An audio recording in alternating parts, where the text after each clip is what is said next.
E vem conferir uma análise do episódio 12 de Bleach Thousand Year Blood War.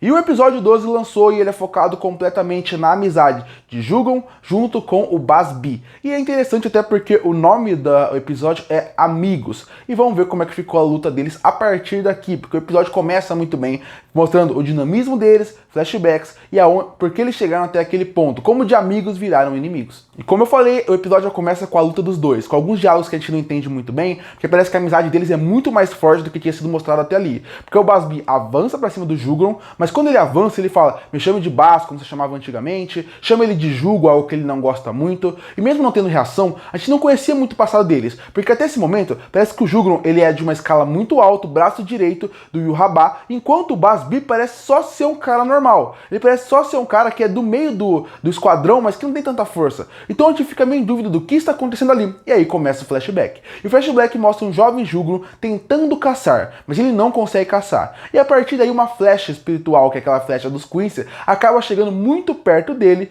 e aí a gente descobre que é o Basbi. O Basbi estava observando ele de cima de uma árvore e ele acaba falando quem é você, tenta descobrir um pouco mais sobre ele, fala que ele parece alguém muito triste, o Jugon, enquanto o Basbi é alguém super animado e ele fala ao Jugon que ele não tem capacidade de colher pressão espiritual, que é da natureza e tudo que envolve, e nem consegue fazer um arco. A partir daí, o Basbi fala que vai cuidar dele, fala que pode ensinar ele e mais do que isso, ele fala que a partir dali, por ter salvado e por ter ajudado ele a conseguir caçar o seu coelho, ele vai a partir daí ser o seu subordinado. Então o Basbi coloca como uma ideia que ele vai ser o grande guerreiro, a pessoa que vai controlar tudo, enquanto o Jugon não vai ser a pessoa que não tem talento nenhum, é uma pessoa fraca, que a partir daí vai ser um subordinado nele. O Basbi sai de perto, mas antes de sair, ele fala que com quem ele mora, para ele não saber quem ele é. E ele fala que a família inteira dele morreu, o Jugon, e que ele mora só com seu tio. O Basbi sai e aparece o tio numa frase que já mostra uma coisa estranha. A forma como o tio fala com ele mostra muito uma frase de agressão e mais do que isso. Uma frase até um pouquinho a mais, mas principalmente na agressão que ele faz com o Jugon.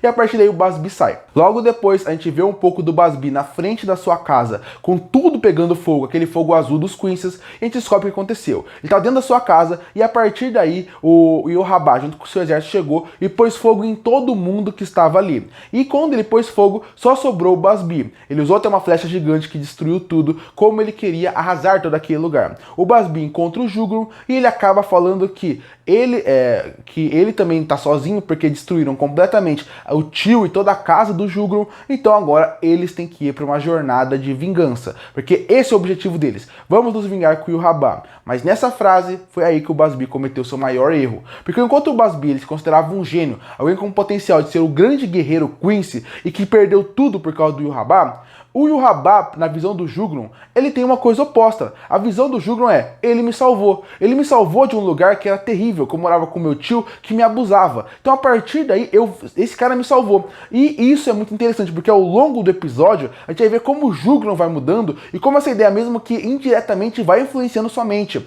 Porque enquanto o Basbi perdeu tudo, o Jugon ganhou uma nova ideia de poder viver sua vida agora sendo ele mesmo. E aí a partir daí eles resolvem que eles vão se vingar do Yhwach. E quando ele sai a partir dali, volta para o Yhwach dentro do seu castelo e ele fala que ele precisa criar uma nova unidade. Uma unidade forte, que vai ser praticamente o exército real dele, que vai ser o Storm Reader, que ele fala. E também ele explica por que ele destruiu todo aquele lugar e vilas em volta. Porque ele acredita que os Quincy são pessoas muito poderosas e mais do que isso, são pessoas que de uma elite rara, mas que para isso ele precisa dizimar todo mundo para eliminar os fracos. Tanto que o Jugon seria uma pessoa que seria morta de primeira, porque pessoas que não têm habilidade são mortas. Então é aquela ideia de temos que matar os mais fortes para deixar só os mais fracos, só para os mais fortes existir e crescer o potencial de pessoas fortes, porque se pessoas fortes se produzir com pessoas fortes, a tendência que fique mais forte é aquela ideia de realmente um genocídio de um ditador que é o Yhwach. Vamos destruir os mais fracos, ficar os mais fortes, e quem nascer a partir daqui só vai ser forte. Logo depois se passaram 5 anos, e de 5 anos até esse momento, mostra que o Basbi evoluiu muito a sua batalha, enquanto isso, o Jugon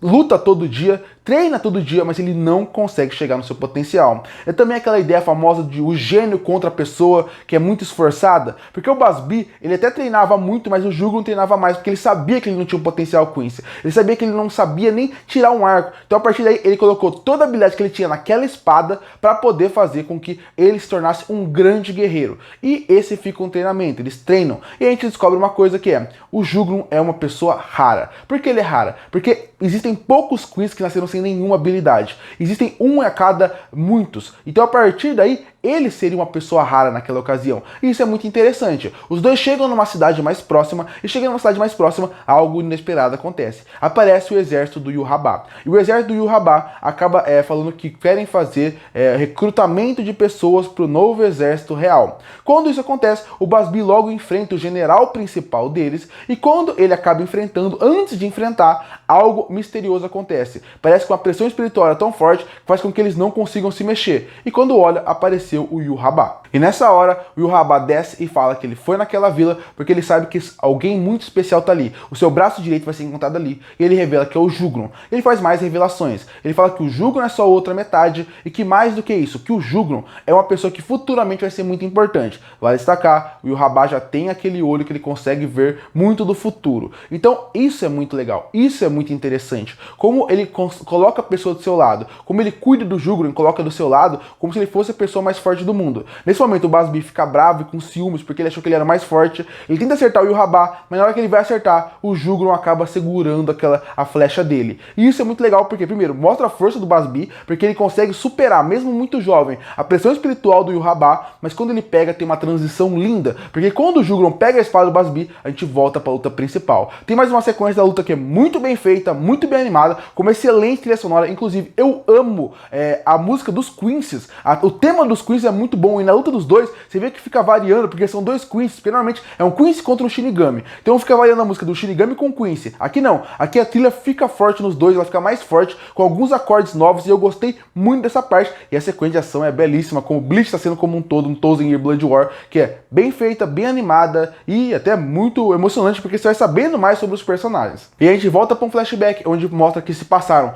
mais alguns anos, e nesses anos, o Busby tentou entrar no exército, enquanto o Jugron já estava dentro do exército. Eles nunca mais se viram a partir dali, e ele já era o braço direito do Yhwach, mostrando de novo por que ele ficou do lado do Yhwach. Alguém que sofreu a vida inteira por assédio, encontra alguém que é o rei daquele lugar, que dá carinho e que mostra amor pra ele, pelo menos no nível do Yhwach, mostrando como se fosse uma figura paterna, uma figura familiar, que o Jugron nunca teve. Perdeu a família muito novo, e seu tio era um abusador. Então a partir daí isso também mostra por que ele tem tanto carinho e confia tanto nele. A partir dele, o Busby fala que ele sempre enfrentou xingou e tentou enfrentar o Jugron, mas ele nunca aceitou, porque ele fala que a lutar ali seria um desrespeito ao rei, e isso poderia gerar a morte. Inclusive, a gente descobre que o nome daquele cara oficial lá do passado era Umbert, e que ele quis lutar contra o Busby, mas não deixaram. A história continua e mostra que a partir daquele dia, todo dia o Busby tentou enfrentar ele. Todo dia o Busby xingou ele, mas o Jugron praticamente não ignorava, tratando ele com inferioridade, e a gente volta pra luta para terminar o episódio. O Jugron tenta lutar, tenta ser mais forte, mas o Jugron é muito forte e arranca seu braço. Nesse ponto, sangrando, ele chega perto do seu amigo, ele chama ele de Jugo mais uma vez, e quando ele fala que eu nunca achei que ia morrer pra você dessa forma, todas as vezes que eu imaginei que eu ia perder pra você, nunca seria assim. Ele acaba caindo com sangue depois de levar mais um golpe do Jugron, e ele acaba sangrando até a morte. Enquanto isso, a gente vê o Jugron subindo a escada, meio que se despedindo do seu amigo, num momento de superioridade. Ele sempre parecia inferior, mas naquele momento a gente vê a diferença técnica deles. O Jugron subindo, sendo alguém muito forte, e o Busby ali embaixo. Visualmente é uma cena muito bonita, porque você vê o Jugron sendo alguém que mostra todo o seu potencial, e que ele sempre esteve no poder, enquanto o Busby é só um peão em tudo aquilo. O episódio se encerra de forma muito bonita, numa mensagem de amigos. E eu achei esse episódio muito bom em todos os sentidos. A parte animada, ela é muito boa, não é a melhor luta da temporada, mas ela é boa, ela é bem feita, bem animada. A sequência final de ação dos dois, com o Jugron cortando o Busby no meio, é muito bonito. Gostei muito do flashback dos dois, porque isso mostra um potencial de Bleach. Mostra como até personagens que a gente não se importava, é legal saber o passado deles, e que até alguns vilões têm um passado interessante. Até os vilões têm motivo para ser vilões. E eu gostei muito de mostrar como nem todos os Quincy's gostam do Yhwach. Nem todos os Quincy's seguem ele cegamente porque eles querem, e sim por medo ou por vingança. Isso também foi muito interessante. E esse episódio também reforça uma coisa muito interessante de Bleach, que é o Ichigo, apesar de ser um protagonista bom, Ele não precisa existir o tempo todo para o anime funcionar. E por que eu falo isso? Porque desde que eles chegaram nessa temporada, nessa parte que envolve o reino do Yurabá, o que acaba acontecendo? O Ichigo quase não teve participação. Focaram em lutas do Green Joe, focaram em lutas do Mayuri, agora do Basbi, teve a luta também do Shinsui. Então o que acabou acontecendo? O Ichigo foi jogado de lado. Faz uns 6, 7 episódios que a gente não vê o Ichigo lutar, a gente quase não vê o Ichigo. E mesmo assim, as temporadas funcionam. Então esse é outro bom ponto que tem que se destacar de Bleach. Como o protagonista não está em cena, mas os personagens secundários e as lutas são tão interessantes que o anime continua vivendo, o anime continua funcionando. E isso eu acho muito interessante de uma temporada que está até agora quase perfeita para mim. Curte ou fortalecer o canal, se inscreve para não perder os próximos vídeos. E aí, o que achou do novo episódio de Bleach Thousand Year Blood War? Gostou ou não? Comenta aqui embaixo. E eu volto no próximo vídeo.